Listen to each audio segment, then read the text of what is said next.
Most of them would agree on this aspect that applying for jobs can feel like a total numbers game. You spend hours and hours perfecting your resume. You work on the cover letter by customizing it for every single employer. And you fill out those endless online application tracking system forms. And then you hear absolutely nothing back from those employers. It's totally frustrating and it can be really demoralizing and disappointing. But what if I told you that some common mistakes are not just getting your application tossed in the no pile? They're actually getting you put on a list that says do not consider for future opportunities or roles within that organization. It might sound extreme to you, but it happens way more often than you think. After years in recruiting, of course, and coaching hundreds of people through their job search, I've seen the reasons behind these application track systems and the rationale behind these kind of decisions that the recruiters take. And I've seen incredibly smart, qualified people get completely out from a company they were excited about, all because of a few critical and totally avoidable mistakes. And in this video, I'm going to walk you through the 3 biggest application mistakes that can seriously damage your reputation as a candidate with an employer. And I'm not going to talk about a simple typo. And I'm going to talk about the kinds of errors that get you more than just a rejection. They get you ignored for good. And I'll show you exactly what to do instead. The first biggest mistake is the spam applicator that will get you flagged by recruiter. This is one of the quickest ways to get a hiring team to disregard you. Not just for the job you applied, but for all future jobs in the same organization. And to be clear, this isn't about applying to a lot of different companies. That's absolutely fine to do. But this is about your strategy when you apply to one specific organization. The spam applicator does 2 things that are immediate red flags. First, they apply to jobs they are obviously not qualified for. Let's say a job requires 10 years of experience managing a team and a specific engineering license, but you are a recent marketing graduate. If you apply for that role, a recruiter doesn't see ambition. They see someone who either does not pay attention to details or is just blindly clicking apply on everything that comes their way. That instantly hurts your credibility, and many recruiters have admitted they would stop considering a candidate who does not pay attention when they're applying to jobs. The second thing, which is even worse, is applying to a bunch of completely different jobs at the same company at the same time. Imagine the recruiter's dashboard. They see your name that pops up for a senior marketing manager. A few hours later, your name pops up again, this time for a junior data analyst. Then the next day, you apply to be an executive assistant. Tell me, what does this communicate? It screams that you have no focus. It tells the hiring manager you have not really thought about your career or what these jobs actually are for. See, companies want to hire people who have a clear idea of how they can contribute. As one former Amazon recruiter shared, seeing someone apply 20 times without ever getting hired is a massive red flag that can get them flagged in the system. So what's the solution? It's pretty simple. Quality over quantity. Here's what you do instead. Be strategic.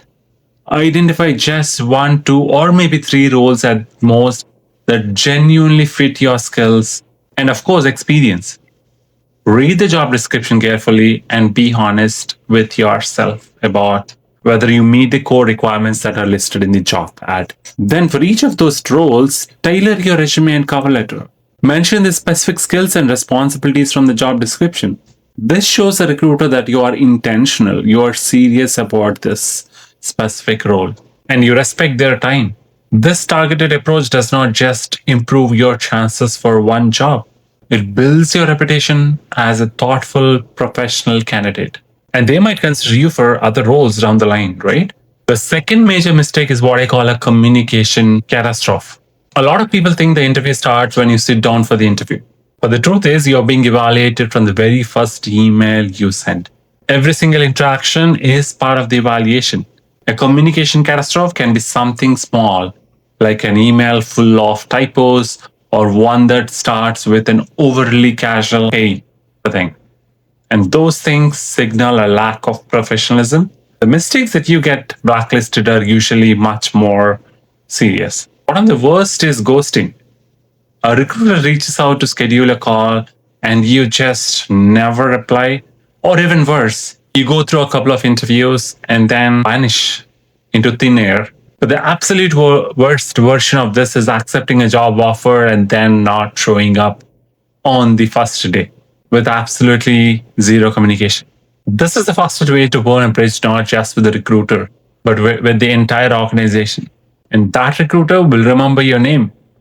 They will put a permanent note in your file, and you bet they will remember you if they go to another organization as well.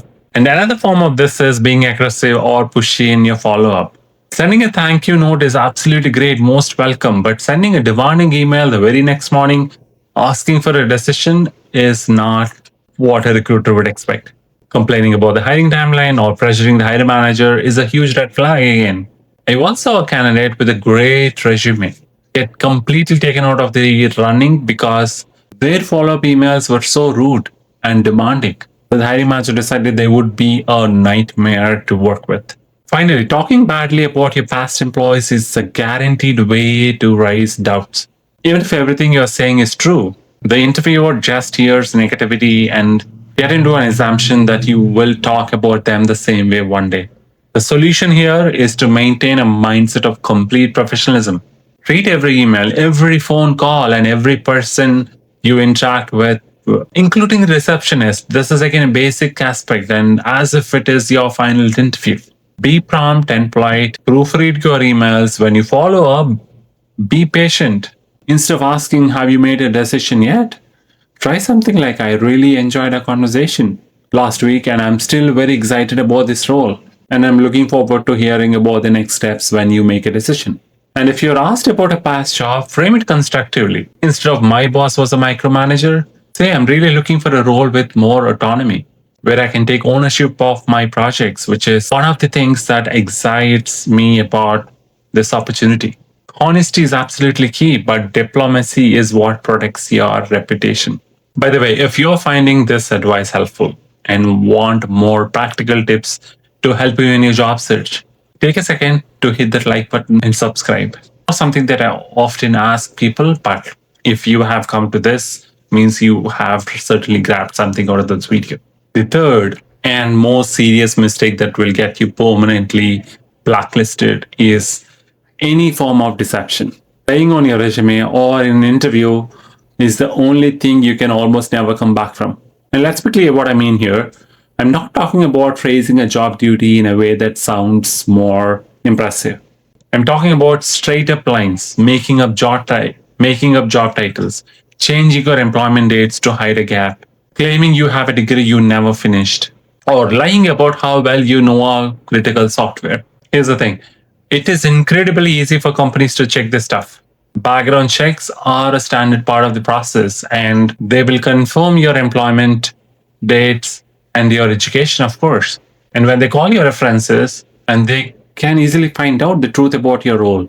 Even a quick LinkedIn search can show them if your timeline or job title does not add up. I remember a candidate who claimed to be an expert in specific software that was essential for the job. They looked great on paper and they did very well in the interview as well, of course. But for the final step, we gave them a simple 15-minute practical test. They couldn't do the most basic things. It was obvious they had completely misrepresented their skills. They didn't just get rejected. The recruiter put a permanent note in the system that said candidate misrepresented core skills.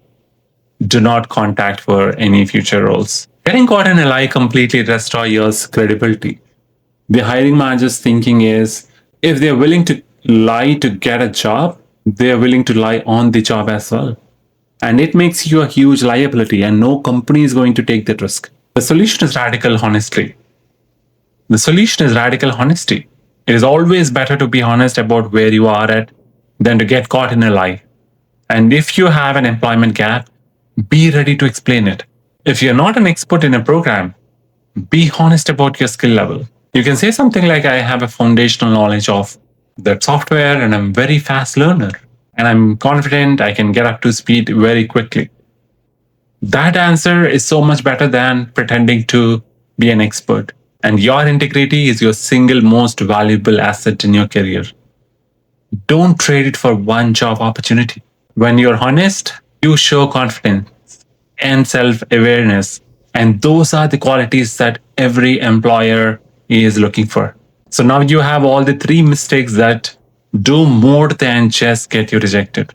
I know the job search is absolutely tough and it can sometimes feel like it's out of your control. But by avoiding these major mistakes, you take back some of that control. And you're not just improving your chances for one job, you're protecting your professional reputation for the long term, making sure that the door to your dream company stays open for future opportunities. Be strategic, be professional, and be honest. That's the foundation for a great career.